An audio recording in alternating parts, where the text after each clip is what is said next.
PRIMED by Paddy Hirsch. Chapter 1. Belfast, Northern Ireland.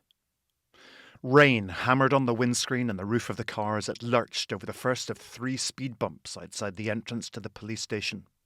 Gary Lawler thumbed a button on the steering wheel until Bach's Sonata No. 1 for solo violin was barely a whisper. The car in front moved up to the barrier, and a police officer leaned over, one hand on the roof of the car, rain streaming off the peak of her cap as she spoke to the driver. She wore a high-visibility jacket under her bulletproof vest and equipment belt, both of which were weighed down with gear, radio, handcuffs, sidearm ammunition, and all the other accoutrements of the modern copper. She gestured, and the red and white striped barrier rose and the car rolled forward. The barrier was lowered again, and the woman looked at Lawler from under the peak of her cap and waved him forward. He took a deep breath. Time to break the law, he muttered to himself, and let out the clutch. The rain gushed over the peak of the woman's cap as she leaned over to look into the car. "What can I do for you today, sir?" "I'm from procurement. I'm here to check the purchasing paper for your new solar array." Lawler reached into the bag on the passenger seat beside him. He held up a piece of paper. "You're a wee bit early, Mr. She looked at the paperwork. "McCarran." "I know. I came up from Portadown. Wanted to beat the traffic." "Well, there's no one from accounting will be in for at least an hour, Mr. McCarran. We've no one who can escort you in." "Ah, no." Lawler shook his head like a man cursing his own foolishness. "I didn't think of that. I'll go back out and get a cup of tea. Come back later." The police officer turned her head to look at the backed-up line of cars that stretched into the street. "Do you have some ID on you?" He reached back into the bag. There was a postcard caught inside his wallet. He took his driver's license out and showed it to the officer.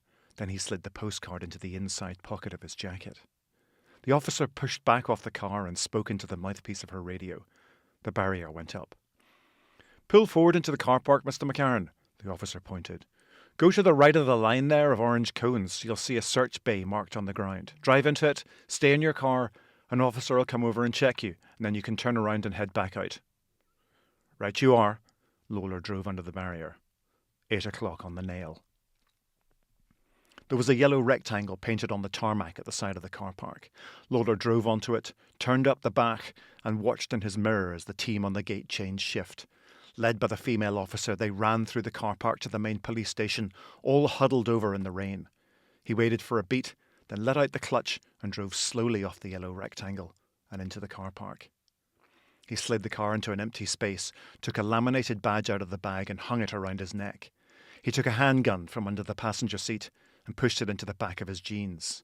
He got out of the car, turned up his collar, and walked across towards the police station, keeping level with another man as they converged on the front door. "Nice weather for it," he said. "If your name's Noah, maybe." The man waved his ID over the reader attached to the side of the door. It beeped, the door clicked open, and the man pushed his way inside. Lawler hustled in after him. The man was looking at him. He was lean and hard-eyed with a receding hairline and a thin blonde beard. "Do I know you?" "McCarran."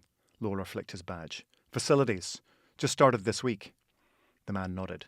"See you around then." Lawler followed the man through the interior doorway and into the station.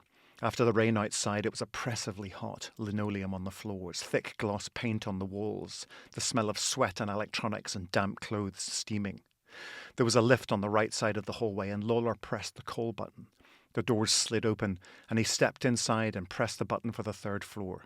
The doors closed again, and the lift hummed upwards. And stopped. An alarm bell began ringing just outside the lift, so loud that Lawler couldn't hear anything besides his own breathing. He stabbed the buttons, but the lift didn't move. He took the gun out of his belt, ejected the empty magazine, racked the slide, and applied the lock to hold it open.